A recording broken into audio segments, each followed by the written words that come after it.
This episode is brought to you by Vital Farms. Isn't it bullshit to have to question where your food comes from? At Vital Farms, you can trace your pasture-raised eggs all the way back to the source, the pasture. On the side of each pasture-raised carton of eggs, you'll find the name of the farm where your eggs were laid. And when you look the farm up on their website, you'll get a peek at all the sunshine, fresh air, and open space the hens enjoy. Learn more and find out where to buy them at vitalfarms.com. Vital Farms, keeping it bullshit free. This episode is brought to you by Shopify.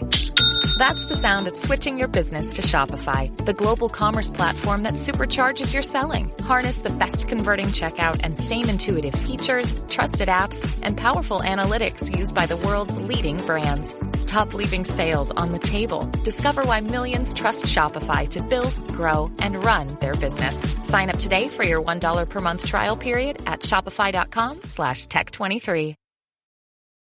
This episode is brought to you by Kia's first 3-row all-electric SUV, the Kia EV9, with available all-wheel drive and seating for up to 7 adults, with a 0 to 60 speed that thrills you 1 minute and available reclining lounge seats that unwind you the next. Visit kia.com/EV9 to learn more. Ask your Kia dealer for availability. No system, no matter how advanced, can compensate for all driver error and or driving conditions. Always drive safely. Reboot your credit card with Apple Card, the credit card created by Apple. It gives you unlimited daily cash back that you can now choose to grow in a high-yield savings account that's built right into the Wallet app.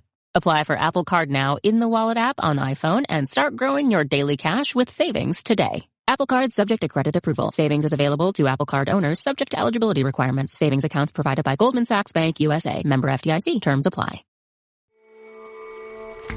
I'm Jason Palmer, one of the hosts of The Intelligence, The Economist's daily current affairs podcast. The Economist's award-winning shows make sense of what matters, from our special series on China's president to our weekly podcasts on business, technology, and American politics. Our journalists provide fair, in-depth reporting on the events shaping the world. Search for Economist Podcasts Plus and sign up to our free 1-month trial.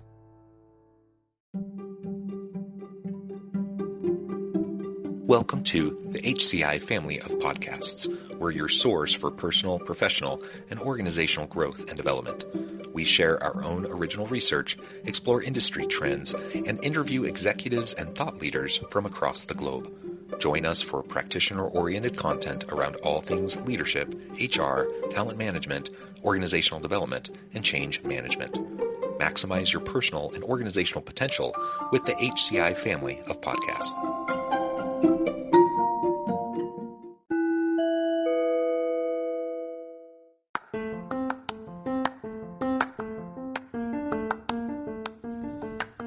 Welcome to the podcast. In this podcast episode, I talk with Ben Lytle about Futurists versus Potentialists.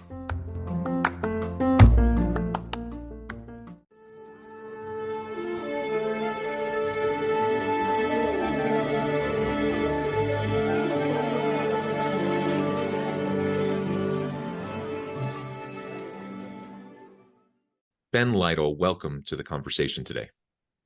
Thank you, John. Happy to be here. Yeah, it is a pleasure to be with you. You're joining us from the Phoenix area. I'm south of Salt Lake City in Utah. And today we're going to be talking about futurists versus potentialists. I was really intrigued by this when we were first setting up this interview, and I was looking over some of the materials you sent me. You know, I know you see yourself as a bit of a futurist. I've thought of myself a bit that way as well. But I like this framing around potentialists. I'm really excited to unpack that with you. As we get started, I wanted to share Ben's bio with everybody. Ben Lytle is a self-made serial entrepreneur or CEO known for being ahead of the curve, creating something out of nothing, adjusting and thriving during change. He now is a thought leader on the future. He launched 5 successful companies, 2 listings on the New York Stock Exchange, his best-known success being Anthem with a current market value of more than $100 billion. He is a healthcare policy expert who served on state and presidential healthcare commissions and a governance leader with extensive public company experience. And I could share way more than that, Ben, but I'm going to pause there. Anything you would like to share with the audience by way of your background or personal context before we dive on in? No, I think that I'm very much a family man. I have a large family, 3 adult children, 8 grandchildren. I'm very close to them, and I've traveled the world, a bit of a lifelong student, and I'm excited to talk about what I think can be a fabulous future. But the more we prepare ourselves to do it, the better it'll be. All right. Well, let's start with the whole notion of futurists. There's a lot of people who are self-proclaimed futurists. I kind of see myself, at least in part, as a bit of a futurist. Right.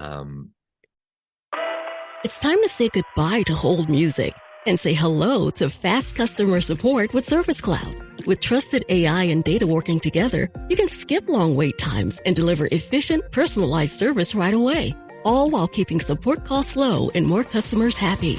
Reimagine your customer support with the #1 AI CRM for service. Learn what's possible at salesforce.com/products/service. Brooks Running has a new shoe for you runners out there. Did you hear that? Better turn up your volume. In fact, turn it up to the max. Introducing the all-new Ghost Max. It's got all kinds of things to make your knees and ankles feel protected, like Max Cushion, Max Soft Landings with DNA Loft V2 foam, and Max Smooth Rides with their Glide Roll Rocker. Feel better on your run with Ghost Max. Learn more at brooksrunning.com. This episode is brought to you by Klaviyo, the platform that powers smarter digital relationships. With Klaviyo, you can activate all your customer data in real time, connect seamlessly with your customers across all channels, guide your marketing strategy with AI-powered insights, recommendations, and automated assistance, deliver experiences that feel individually designed at scale, and grow your business faster. Power smarter digital relationships with Klaviyo. Learn more at klaviyo.com/Spotify. That's KLAVIYO.com/Spotify. How would you define that? What does that mean to you? And then we can contrast that with this idea of potentialists. Yeah.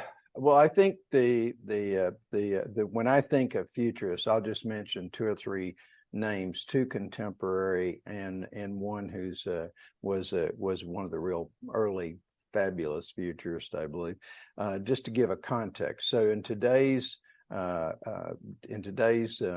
life, I would say Ray Kurzweil, who is both a scientist, writer, and an incredible thinker. And he goes so far as to often pick dates and times, and not many people will do that because it's so hard to do. But in Kurzweil, somebody I pay a lot of attention to. Another guy is Peter Diamandis. He's definitely got a big audience, and he pays a lot of attention to the future and tries to predict it and give a lot of advice around it. The father of all those in my lifetime was the guy who wrote Future Shock, and he had a lot of influence on me. He wrote 3 seminal books around the future. So, but in thinking about what is a futurist, I think their concentration is trying to tell you what it's going to look like, what it's going to be, what are you not paying attention to that you should, and that's a very healthy thing. And so early in my career, because I was in the early days of computer technology, it wasn't like you could pick up a newspaper and read about what was going to happen in technology. It just wasn't front page news in those days. And so I learned to follow people that I thought could contribute to my knowledge and to also predict where we were going. So that's what the way I looked at a futurist. Potentialist is really a little bit different, and the premise for me, at least, and why I call myself a potentialist and have for a long time, is that everything that we're doing, if you look at the arc of history, it's lifting us towards a higher potential. We're tapping into more as a race, And as individuals, we're tapping in to our innate potential more. The IQ, at least according to one expert, has increased 60 points in 120 years. That's amazing, because we don't think about 120 years ago people having on average lower IQs, but they did. And almost all that growth has come in abstract thinking. And it wasn't like some government mandate said, okay, we're going to increase IQ. It's just happened. And there's a number of other measures I could talk about. We're more civilized. 120 years ago, we used to take kids to public executions in this country, if you can imagine. We wouldn't. First of all, we don't have public executions anymore, but also we sure as heck would never think about taking kids. That's how far we've come, and we forget that sometimes. So what I believe is that we are evolving to a higher level of tapping into more of our potential. And that's coming for a lot of reasons. Technology, we're going to integrate more tightly with automation, which is going to unleash a lot of potential we can't do today. We don't have or don't know how to use. It's going to come because of the population decline, and each of us is going to become more important. And the work we do is going to become more important, and how we spend our lives. So, and for me, I really this came in a moment when I was 20 years old, and this says the power of education. A charismatic young professor said to me in our class of about 18, "You don't have to be anything anybody else wants you to be. Mm-hmm. What you can be is already inside you, to be discovered, and through outside experiences to be discovered. And you discovering and living your potential is the only real measure of success."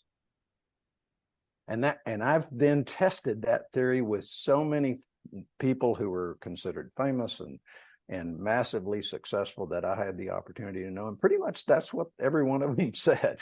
I would ask them, "Do you feel successful?" And they would say, "Yeah, I've done my best." Essentially, they would say, paraphrased, "I've done my best to be my best and left the world a little better than I found it." Yeah. That's it. Yeah. And collectively then, if we're all doing just a little bit better, collectively, that's how we advance communities, society, the human race as a whole, right? And make the world a better place. I love that. And really, this idea of futurist versus potentialist, it's not even an either or, right? These are kind of two separate things, right? Yeah. Right. And I love, as you were describing futurists, it's absolutely essential that we pay attention to trends and try to map out what things could look like moving forward. That doesn't mean we have a crystal ball. I can't, perfectly predict anything, but when you look over the arc of history and you look over recent trends and recent decades, you can see patterns and you can scenario plan. And we don't know when the big next disruption will happen, but we know a disruption will happen. And so you can start to scenario plan, and you can start to, kind of look around the corner a little bit to see what might be coming. Now, again, nobody can actually know what's going to happen, but we can have a fairly good sense of the potential possibilities of what can happen. So that's a really important thing. So in business and organizations, we talk about strategic planning, kind of the old school mentality around strategic planning, I think is a little passé. And now we need much more of an ongoing live strategic plan, something that allows us to be more agile, that allows us to look into the future a little bit more clearly. And it's been fun to see organizations make that adjustment over time, or at least a lot of organizations. I also really like how you described potentialist. I think that's certainly what I see my work as. I want to help develop the potential of people around me, myself and my family and people around me. And we all have so much potential. And that's it gets limited for a variety of reasons. Sometimes there's external constraints put upon us. Sometimes it's limiting beliefs that stick around in our heads from what society has told us or we've told ourselves. There's a lot of reasons why people kind of sell themselves short and why people don't fulfill their potential. But if we can, while looking into the future, trying to understand, for example, technology and how it's going to reshape the world of work, that can give us some clues about how we need to help develop the potential of those people on our teams, so that we're ready as an organization to meet the needs and demands of the future. But also individuals within our teams will be able to have the skill sets, the mentalities that will help them to be successful, even amidst disruption, amidst, all of the turmoil and the upheaval and the messiness of the world that we're in. Yeah, and you've got a lot of audiences looking for practical application here. So I'm going to share with them at least my perspective. So I have this moment when I'm 20, and I actually changed my major and took up potential and what it is and how do you develop it as an avocation throughout my life. But and interviewed every famous, or not famous, some of them were famous, but every successful person I could find. What made them that way? And that's, so I started to build a body of work around this. But for everybody else, here's how it affected my work. I literally and by the way, I may have been somewhat born with this kind of outlook, and certainly my parents were very optimistic kind of folks and very supportive of you can do whatever you want to do. And but I started to look at my job as a manager was to discover, help the people I work with discover and bring to the surface and live out their own potential. And let me tell you, if you focus that way, and that's your 100% focus, or at least your starting point, your people will sense it and they'll become loyal as all heck to you, because they know you're trying to help them. Even when you have tough discussions with them about something in their performance, it's not about criticizing, it's trying to help you discover this is in your way. Second place was as an entrepreneur. I built my first company at 27. That wasn't even added in the 5, and I'm working on my 7th now. So I'll always be doing that kind of thing. But what I did with companies, I looked at an idea or I looked at a company and I said, what could it be? That became my number one focus, not I got to fix this. That became the reason you fix this, perhaps. But I started looking, and sometimes that resulted in audacious plans and proposal. When I will tell you, nobody when I first started thought that we could build 2 public companies in 10 years, 2 New York Stock Exchange companies in 10 years, in 2 industries like we did with my management team and I. And we built Anthem, which became huge. We became Accordia, which became the 7th largest broker in the world. And we did that in parallel, the same team. And this was a team that never built a public company, knew nothing about brokerage. and so that's the thing, as a leader and a manager, you can make a huge difference. The other is pragmatic optimism.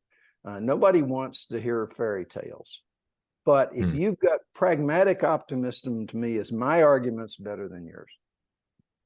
It's like being a good lawyer.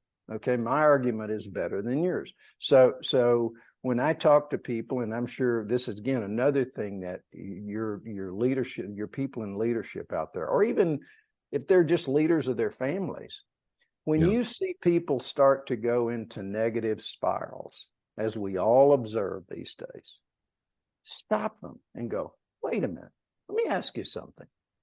Do you believe that the human race is being evolved for extinction or abundance? It's one of those unavoidable life questions. Everybody needs to answer that. And let's say, no, I think we're going extinct. Well, A lot of people have thought that since the beginning of time. I'm pretty well convinced about the fifth person on the world said, oh, it's all over, guys. And they've been saying that ever since. They've been wrong always. Where's your argument? My argument's arc of history. Times look tough. We go through tough times. We come out, and we're always at a higher level. It's the way it's always worked. Could it go wrong? Yeah, but why now? Why now? And so that's the kind of thing that as a member of society right now, we're bombarded with negativity from politicians, from the news. And even and you're an academic, even a lot of academia, very negative. And that doesn't help anybody. And it's just wrong. The other thing is it's just wrong. I would like to one time before I leave this earth, wake up, turn on a newscast, and someone say, you know what? 4,500,032 people in Phoenix or any pick your city woke up had a really good day yesterday. Or 262 wasn't so good. Now think about how different that is. But that's the reality of the world we live in, not the other. So I think as a leader, if you can help bring that potential out of people, if you can see the potential in a business plan or an opportunity or a company, and then if you can speak with pragmatic optimism, be someone who shines that light into your world, your family, gatherings, your work, it's going to make a difference. And it is really, really needed right now. Yeah. I mean, you mentioned politics, the media, we're in the US at least, but I think it's this way in many parts of the world, that we're very, very divided. Right. It's very polarized. Right. There's a lot of social upheaval. And then you have other parts of the world. You have the conflict in the Ukraine. You have the conflict in the Middle East right now. I mean, there are definitely challenges. And nobody's suggesting that we put our heads in the sand and just pretend like everything's roses and peaches, but it's recognizing the real challenges, but also understanding how they fit contextually into the broader arc of history, as you've mentioned. Right. So, I have all sorts of concerns about the world. I have all sorts of concerns about a variety of things. But I also then get to choose, what am I going to focus on? Am I going to focus on being overwhelmed by the things that are not the way, I wish they were different? Or am I going to pragmatically, try to put a plan in place and move forward to make a difference and to try to improve the things that I feel are not where I want them to be, whether that's in my personal life, at work, at home, or whatever the case may be. And just having that, again, not a head in the sand, Pollyanna-ish kind of unrealistic optimism, but just like an optimism founded in history, like founded in the fact that collectively we are better off today than we were a generation ago. Absolutely. Certainly 100 years ago, 200 years ago. And so are there things I'm worried about, concerned about? Absolutely. If we zoom in on just the workplace, are there things in organizations that are toxic? Are there leaders that are toxic? Are there unhealthy organizations? Are there organizations that exploit their people and exploit the environment and their consumers? Sure, there are. But collectively, I think I'm glad I live today and not 50 years ago. Right. I'm glad I work in the organizations of today and not the organizations of 50 plus years ago, because collectively it's just way better. For people. You're right. And Jonathan, you bring a point that's critical. And I'm going to make a link here between the potentialist mindset and working towards your potential, and something that is absolutely crucial, and I think will become the focus of education, will become the focus of the way we look at people in the future, and that's wisdom. So if you look at one of the things that defines wisdom is the ability to keep things into perspective, to take a broader perspective rather than something narrow. And exactly as you said, we have gone through periods of division and coming back together throughout history. And each time that division, that polarization led to something better. Take an example. In the 17th century religious wars, people in Europe were suddenly friends, neighbors who had spent their entire lives around each other, were attacking each other and physically, and there was a lot of bloodshed, and it got into politics and in battles between kings. It was a horrible period of time, but it led to the Enlightenment, and the Enlightenment rejecting being controlled by that defining our lives. And if you look at if you went back to the bubonic plague, shortage of people for the first time in history, but people's lives improved as a result. The workers, the people there, everyday people had greater demands. They refused to be serfs anymore, and it led to the Renaissance. It was a contributor to the Renaissance. So these are archetypes of history that have occurred over and over and over again. So a wise person interjects that and says, yeah, we're polarized, but it's taking us someplace. And it may get worse before it gets better, but ultimately it is how something gets birthed in civilizations. And it's going on throughout the world. So it pretty well tells us this is not a U.S. issue or an EU issue or a China issue. This is the world going through a period of time. And there's an answer for that. Now, we don't have time to talk about it today, but it's laid in Dr. Alvin Toffler, who wrote Future Shock and two other great books. He said, when we accelerate change faster than people can comprehend it, and more importantly, faster than institutions can adapt, we're going to have this kind of disruption. And he predicted, he called that 50 years ago, and it's absolutely right. But for each of us, here's what we can do. We can work towards our potential. And what is our potential? Our potential is the ability to look beyond our instincts and our emotions and our fears and our biases, particularly in the moment of decisions, because they will cause you to make unwise decisions, and work towards and that's something we can each do. When we're confronted with an issue, we can pause, think a little broader, don't respond immediately, and then try to give a response that speaks to people of wisdom and that something is going to be better. Yeah, very well said. And if we apply this now, I mean, we've been talking in general terms about societies as a whole, which I think is an important perspective. We've talked a little bit about how this applies into organizations and to teams, but let's zoom in and focus in on that for just a few minutes. Sure. You know, if I'm a leader, you know, I could be middle management all the way on up to executive level. It doesn't really matter. We choose a unit, and I'm a leader, and I have people that report to me. I have a team of people. I like how you described earlier that, you know, you saw your role as a leader, like your number one job was to develop the people around you and to help them fulfill their potential. I agree with that. I think that's the number one thing leaders should be doing. It's not the number one thing that most leaders are doing. You know, most leaders get caught up in the just day-to-day grind. They're putting out fires. Maybe their ego is in the way. Like, there's a whole bunch of reasons why leaders don't focus on developing the potential of the people around them. But I agree, like that should be our number one thing. If we agree that is what the greatest leaders do, they develop the bench strength, they develop the potential of those around them, and it's a rising tide lifts all ships kind of scenario where, you know, I invest a lot as a leader into you. Sometimes you're going to leave my team, you're going to leave the organization and go somewhere else. So I could feel like, oh, that was a waste of time and energy. Or I can just recognize that that's part of the process. Like, sometimes people stay, sometimes people go because there's better opportunities elsewhere.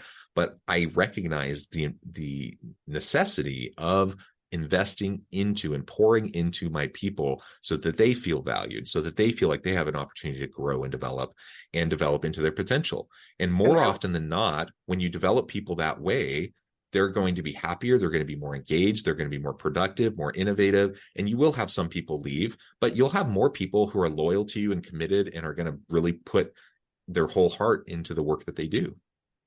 Well, and here's the thing, an easy walking around way to think about it.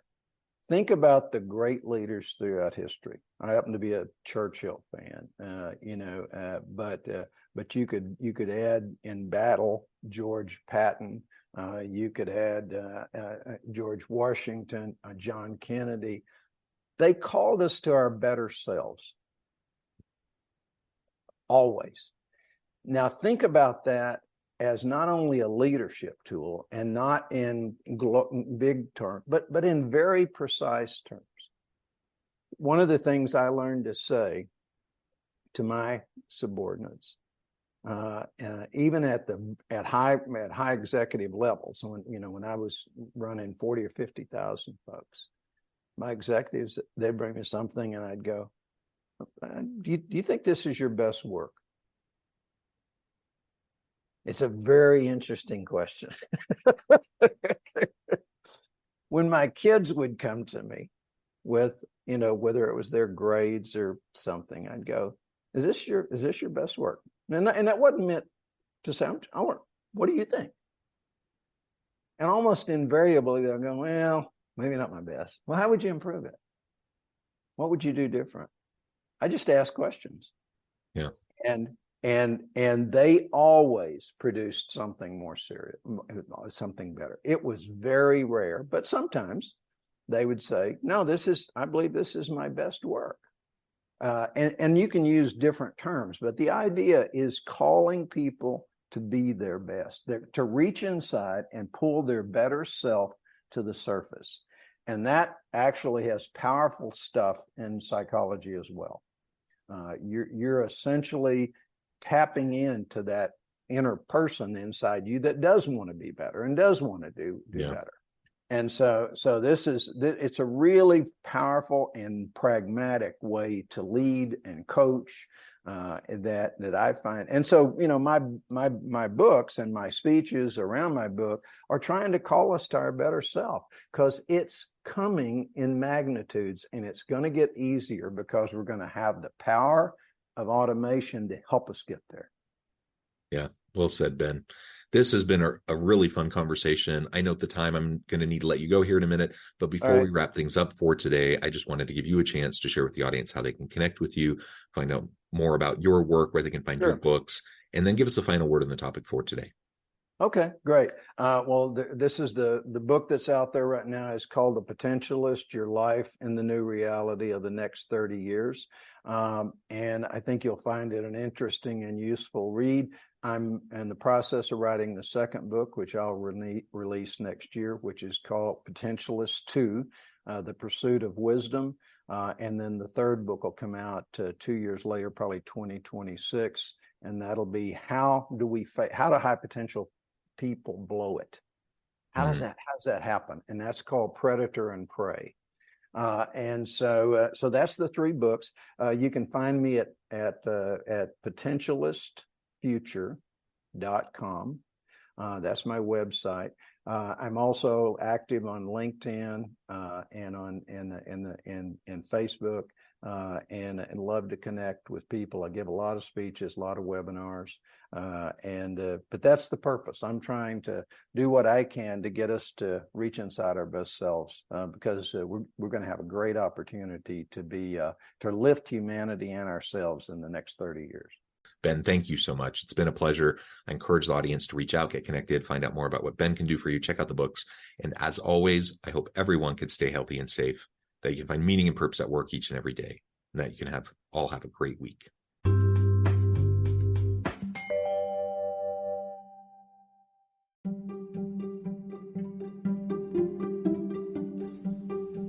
Thanks for joining us for this episode of the podcast. We hope you stay healthy and safe, and please join us again soon.